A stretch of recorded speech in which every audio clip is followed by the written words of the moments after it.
Welcome to the Q Podcast. Q is about conversation. If we're really concerned about ending poverty, we've got to be more concerned about creating justice. Our cultural products as Christians need to both defy and resonate with the culture. But God's doing amazing things. His church is expanding. His church is growing. It's not what's the purpose of my life, it's what is the purpose that's been assigned.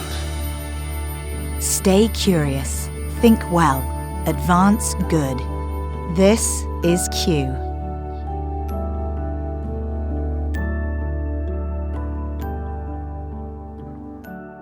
Welcome back to the Q Podcast. I'm Gabe Lyons. I'm so glad you're with us this week and excited to announce something that's coming up for us in the next few weeks. And so if you're listening to this and you've been listening to our conversations and our talks, you actually now have the opportunity to bring Q to your community.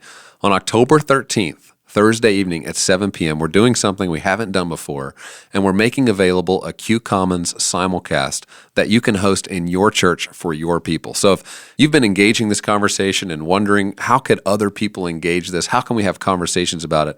That opportunity is now upon us. And that evening, we have a theme on this 2-hour evening simulcast called Engaging Our Divided Nation. There's going to be cities and churches all over this country hosting this special evening. It does come 3 weeks before the election, which is something I know for many of us we understand as a contested moment in America. There's lots of division around this particular election, as there usually is, but most pundits and commentators are saying this one's unique, and it's starting to expose a lot of the division in American life. And so what does it mean for us as Christians to step into that moment, to offer hope and leadership? Well, this evening is a special opportunity for your people to come together in your church and to engage that. We're bringing to you 6 different Q Talks. It's all going to be broadcast that evening, and you're going to hear from Dr. Ravi Zacharias, who's going to describe our divided moment and what does it mean for us as Christians to engage faithfully. We have with us Kirsten Powers and Ross Douthit, 2 political commentators who are also people of faith, helping us think through, what does it mean to vote in November? What does it mean if you don't want to vote for either candidate? Or how does your faith actually inform how you must engage a presidential election? It's going to be a lively conversation that you won't want to miss. And then we also have with us Grammy Award-winning artist Lecrae, who's going to be talking about the division we see in our nation around the race conversation. And what does that mean for us as Christians? How can we be a part of the solution in this ongoing conversation that's so critical for our communities? Well, you can learn more about this and the other presenters that'll be a part of this evening by going to qcommons.com/private simulcast. So qcommons.com/private simulcast to learn more.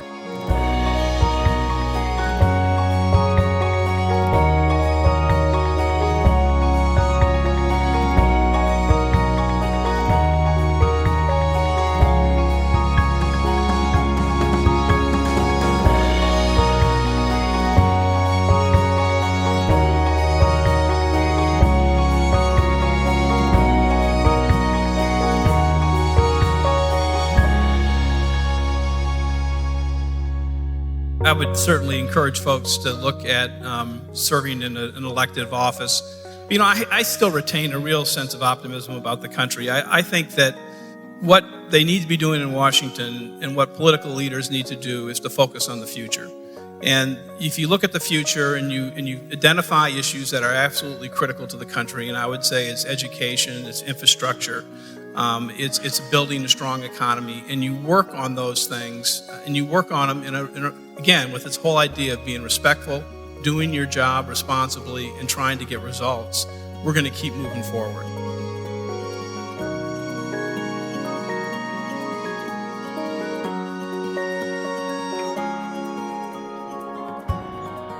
Now, I'm excited about this particular episode, and we specifically pulled this together because of the political season that we're in. We know there's actually not as many examples as we all wish there were of people who are from different parties coming together and working together for the common good. But we have this talk that took place at our Q Nashville event, where we had the mayor of Nashville, Karl Dean, and the governor of Tennessee, Bill Haslam. Now, Karl Dean's a Democratic mayor, and Governor Bill Haslam's a Republican governor, and we called this talk Red States and Blue Cities. It actually is emblematic of a lot of our country, where we actually see Republican governors, but many of our major cities having mayors and leadership that are Democrat. And how have they found ways to work together? What is the way that they find common ground? How do they navigate that when they come from 2 different political ideologies? How do they put first the citizens that they're both called to serve? We're going to hear in this conversation, it begins with the relationship, and it begins with people finding ways to work together, finding common ground. It's a beautiful example of something we hope to see more of in the days ahead. I hope you'll enjoy listening to it. I hope it'll give you a sense of what's possible in our civic dialogue today. So let's listen now.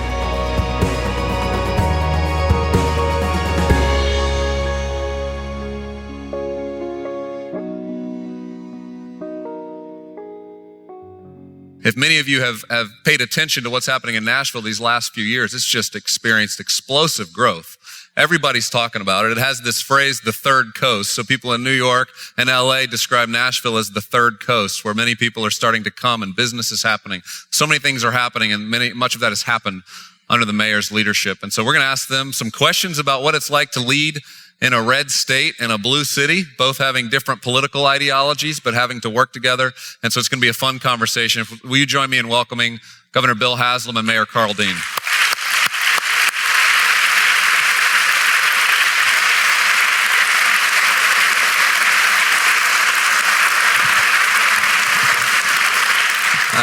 Well, thank you both for being with us this morning. We're really privileged to get to hear from you. One of the things I thought that was funny is when we surveyed this audience, about 50% or so of the people here, 20% had never been to Nashville before. So first trip, right, to your good city. But secondly, many of them have come through for just like one trip. So they haven't really spent a lot of time here. So I thought we'd start with, tell them a couple of your favorite things about this state and about this city. Every day the weather's just like today. Yeah. Year round. A favorite story of mine, we have a large European manufacturer that's located in Tennessee, a big operation. They kept saying, they've been in business about 3 years, and they keep saying, we keep waiting for this fake Tennessee nice to wear off. But it doesn't. We figured out that's who you really are. So I honestly do think you're dealing with people who by and large really do want the best for the people around them. Yeah. I would recommend if folks get away from downtown and want to see the rest of the city, one of the things we have here is great greenways and great parks. And if the weather remains the way it is, this is a wonderful time to pick up a bike, and we have all sorts of ways to get bikes and go for a ride on our greenways along the river, or go into one of our parks and hike and just enjoy the natural beauty of this area. Tennessee is a very beautiful state from one end to the other, and it's a very diverse state geographically. But Nashville also has a lot of interesting things to see, and I would recommend the parks and the greenways. Yeah, it's great. So they'll be getting out actually tonight as well as Friday, experiencing a lot of this great city. So we're excited about that.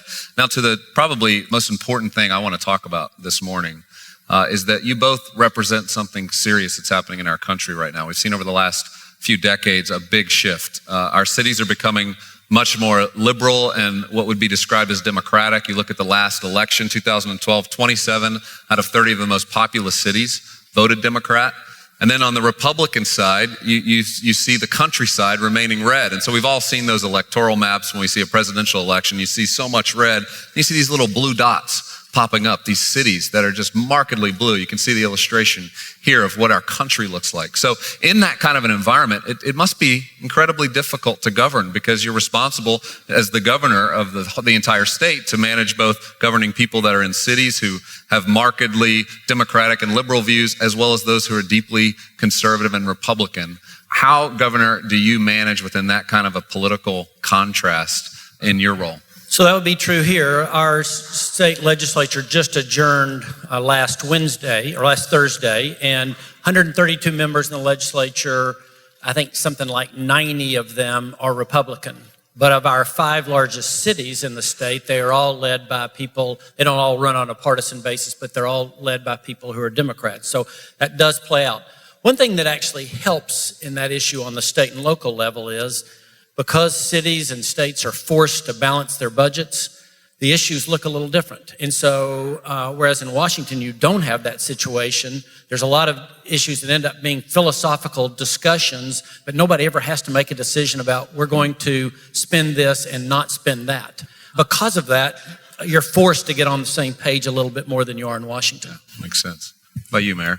Well, my position is officially nonpartisan, and it actually is nonpartisan. You run for mayor of Nashville as just yourself. You don't declare a party. I think everybody knows I'm a Democrat, proud of it, but doesn't enter into the day-to-day government of the city. There's the famous quote from Mayor LaGuardia of New York that there's no Democrat or Republican way to pick up the trash. I mean, what you do in my job, I think, and I think the governor's job too, is that you're looking for results. You want to get things done. You want to move the city forward. And Nashville has been blessed to be, I think, is a very dynamic city. There's a lot going on here, and I think people want to see you get things done. And I think the way it works is, we're lucky. We have a governor who was a mayor, so he understands my job very well. But I think you treat people with respect. You work to govern to achieve results, and you do it responsibly because your job is not to have political bickering. Your job is to get things done. Yeah. So one lesson would be, when you're looking for who you should vote for people who have actually solved problems in the past, regardless of what role they played, and regardless of what job they're going to. Yeah, that's a good point. So, Mayor Dean, it's been said that people don't make cities liberal. Cities make people liberal. What, in your experience, causes that? What is it about a city dynamic that's different than the countryside that starts to make people's views shift, become a little more liberal in how they're thinking about life and politics? I think when you think of a city, cities are the ultimate demonstration of people living together and living cooperatively. And so you have to work together to get things done. And cities are also the best example of the rich diversity of this country, and that we're different, but we're the same. And so in a city where you have, like Nashville, which has a large and growing immigration population, and it has been a huge positive for us. You want to be open and accepting and encourage people to come here and to feel welcome. I think that's fundamental to what I do. And you want people, no matter who they are, to feel that they're part of the city and that they're welcome here. So I think there's a natural appreciation that comes from living in the city to recognize the importance of diversity and embrace it. I also think in a city, you're kind of presented with the microcosm of all the problems that confront a country. Poverty is a very real issue. Nashville is going through a boom. We have a very strong economy. In 2013, we were one of the best areas for creating new jobs. But we have homeless issues. We have issues of people in poverty. We have issues with schools that need to be doing better. And those things force you to concentrate on finding answers to those and to finding solutions, or at least to alleviate the problem. And that affects you. So I think cities only work when people work together. A good example would be transit. It's something I'm very interested in. Nashville is a thriving city. This region's going to grow by 1 million people over the next 20 years. We just learned a couple of weeks ago, of the 50 major cities in the United States, we're the 7th fastest growing. We've got to do something with transit, or we're not going to maintain our quality of life. We're not going to maintain our economic prosperity. We're not going to be the appealing city that we are right now. Yeah. Well, I know you've been very creative in how you've been a part of bringing momentum here. Even the show Nashville, I know you had a part in bringing here, which has exposed a lot of people to this city through television. We're scandalized by your behavior on that show, by the way. I was going to say that. My life is nowhere near as interesting as the mayor is Nashville. Well, listen, the two of you are friends, and I think this is important. We think about Congress, and we'll get to that in a moment. I want to hear your comments on where are we going as a country and what kind of input do you have. But right now, here in Nashville, of course, you're over the whole state. Nashville's one part of that. You're focused entirely on Nashville. How have you guys found your relationship has strengthened you by being friends, by getting along, by knowing how to interact? And are there any examples of where you've worked together, or where maybe one of you's challenged the other to say, no, I think you're seeing this wrong, and it's actually affected you in some way, and maybe the way that you're seeing a topic? Either one of you jump in on that. I'd probably jump in. Some would be challenged, but maybe more would even be encouraged. There's a big example. One of the big discussions going on around the country today is about income inequality and what's driving that. And the Republican textbook answer to that would be different than the Democratic textbook answer to that. But an area that I think we would agree on is crucial to solving that is the issue of public education. There's a big debate going on in the country about some who would say, you're not going to fix public education until you fix poverty. I would be on the other camp that would say, you're not going to fix poverty until you fix public education. And Mayor Dean has stuck his neck out on a number of occasions, issues around reform, in change in public education that has been encouraging. He's taken hits from his party on some issues. I've taken some hits from my party on some issues. But both of us know if Nashville's going to be a great city, if Tennessee's going to be the state that we want it to be, we have to change the expectations around education in Tennessee. And so when I've seen him do some fairly courageous things and take hits from guys on his team, it's made me think, all right, other people are willing to do it. We can do that too. Yeah. I think as a whole, a lot of areas that we work very well together on and have had good partnerships.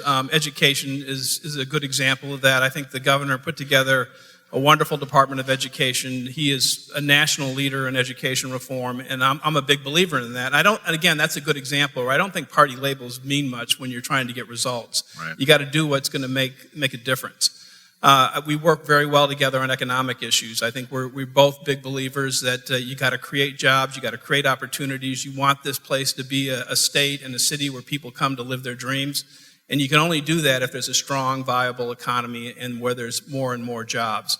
That's important. We both have a big interest in health. I brag about Nashville's rankings all the time. We've had the It City thing, a great article in Time magazine, but we don't rank so well in the areas of health. And both the governor and I see that as an issue we need to work hard on to improve health in our state, in our city.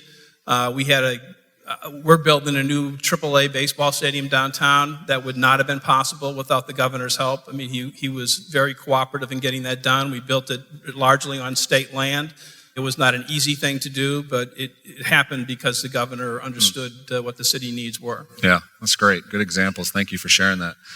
Governor Haslam, coming up in the next few weeks and months here in the state, it's starting to be talked about a little more in the news, is the fact that there's 10 people that are lined up to have executions in the state. And I know this is a super difficult issue for any governor who sits in that seat and actually has the ability to grant reprieve, but also has this responsibility to follow our judicial system.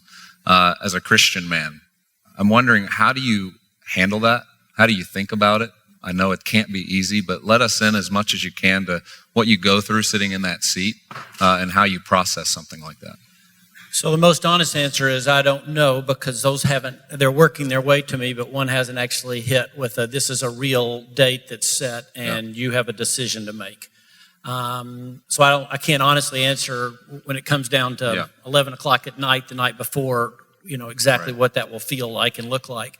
I do know, as you said, there is a process that's happened. There's a trial that's happened. A judge and jury have ruled. There's a law that's been set, and that process has happened. I also know we have a certain responsibility in it, so I'm already pulling together a team of everything from mental health providers to law enforcement folks to district attorneys who can help us as each case comes up and look through that. So, I feel like my responsibility is to literally dive into each individual situation, talk to as many smart people about that situation as I can, pray about it, and then make the decision at that point in time. Again, because that literally hadn't happened yet. But there are quite a few coming. Well, thank you for answering. I know it's a tough thing to try to process and imagine what that's going to be like. Going back to just red states and blue cities, we look at our congressional situation, 13% approval rating. Everybody in the country is agreeing things are moving nowhere. People aren't getting along. As you sit here in a state where you've been forced to get along, you have to manage your budget. You can't just sit around and talk about ideas. You have to get things done. What would your advice be to both citizens who want to urge people to do the right thing and to move things forward, as well as to your colleagues who you work with occasionally who are in Washington, to see some movement start to happen so that we can get beyond sort of these partisan discussions that are really leading us nowhere? My first word would be to this group of people who are committed to, as Andy talked about, the common good. It's a little discouraging to me that just 20 people, so 2%, right? 20 people of this group are in government. If you take the mayor and me and a few people from our offices out, it's probably 10 or 15 people. Okay? And here's the word I would have, is government is and this is coming from a Republican, okay? Government is an incredible force for good. We do everything in government from educate 4-year-olds to PhD students, to help people with mental health issues, to help people that want to adopt children, we run a prison system and face big issues like you talked about. We build roads. I can go on and on. The reality is, I've told several people this, when I ran for mayor the first time, I thought I was running to be the CEO of the city. At the end of the day, I felt much more like I was the senior pastor of the city. Because you're dealing with a lot of divergent interests, all of which are good ideas, okay? When the mayor's trying to decide if he's going to put more money in his budget for sidewalks or paying teachers more, neither of those is a bad idea, but he's got to make a decision. My point in all that is I would really encourage more people in this room to either run for office or be involved or help people run, because it matters who governs. It really does. And those who are committed to the common good, I can think of very few ways to make as big a difference as you can, either in elected office or serving in a government role of some type. I would agree. I would certainly encourage folks to look at serving in an elective office. You know, I still retain a real sense of optimism about the country. I think that what they need to be doing in Washington and what political leaders need to do is to focus on the future.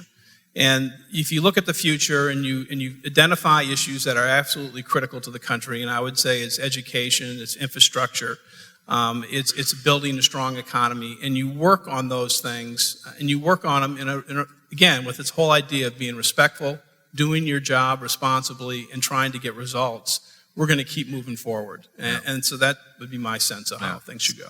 So this room, 1,100 leaders, mostly Christian, people who come and are participating in churches and communities all over this country. What are the ways you would encourage this group with how important the role is of the church in partnering with the government, partnering in their cities, what role the church is playing, and you're saying even in renewal? Talk to us a little bit. Give us some vision, some charge to how important these folks are and how our country and our cities and communities get better. The obvious answer is incredibly important, but I would be more specific and with a suggestion. I really do think public education is the defining issue of our time in the country right now. And it sounds like a recurring theme from the two of us, but I really do that. People in our generation that wanted to save the world went and joined the Peace Corps. The encouraging thing right now is the quality of people who are going into public education in their 20s and 30s is mind-boggling. I meet more people in our schools today in both in classroom positions and in school leadership positions who I'm thinking, I'd hire them for anything, to help run the state, to run a business. And so there's an incredible amount of human capital going in the education system that didn't happen before. And I would throw in the suggestion of, if your church can wrap itself around a local community school, a system, whatever, it's hard for me to see many things that will change that neighborhood or that community as much as that. I would mention two things that I'm most proud of in Nashville. One is, and the governor mentioned this is really a friendly place. I didn't grow up here, and I came down here to go to law school about over 30 years ago. And when I first came down here, I was immediately struck, like so many people are who visit Nashville, what a friendly place it is. And it's genuine. It's not going to go away in a week or two. It is just one of the most friendly cities you can be in. And I don't know if you've noticed this, but there are a lot of churches in Nashville. And there are lots of synagogues, and people go to church here, and faith is a big part of life in Tennessee and in Nashville. And I think that has an effect on us being a friendly city. Mm-hmm. The other thing I'd say about that I'm proud of about Nashville is our volunteer spirit. This is the volunteer state, but we have, as a city, really emphasized the importance of volunteering, getting involved in your community. You can look at groups like the Union Mission that does fantastic work with no government aid to help the homeless. You can look at the response that occurred here in Nashville when we had the flood, where churches and their parishioners and churches helping people who never set foot in their church. The volunteer spirit got this city back up on its feet again, and the volunteer spirit made our turnaround so remarkable. That's great. Well, listen, thank you both for taking time to talk to us. I think it's a great model and example for more and more cities and states and how we're going to get through the divides that divide us politically. And so I appreciate your time. Let's thank them for joining us today.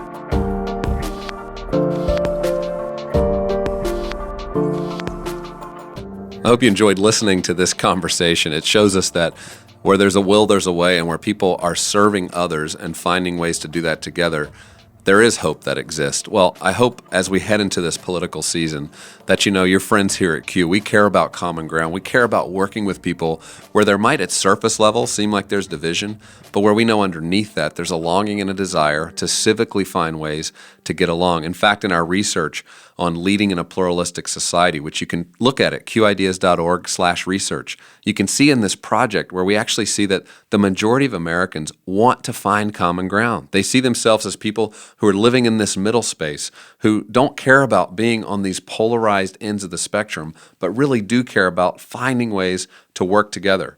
I think it's going to be up to you and me and the leaders around us in the days ahead to model what that might look like. And so I hope this is just giving you some encouragement about ways it's already happening and ways it could happen in the days ahead. And don't forget, if you want to be a part of this conversation in the weeks ahead, you can host Q in your church, qcommons.com/private simulcast. A great opportunity, very affordable for you to now host this conversation and begin some of these important conversations that can equip your people to know how to bring hope and leadership to their communities. Check it out at qcommons.com/private simulcast.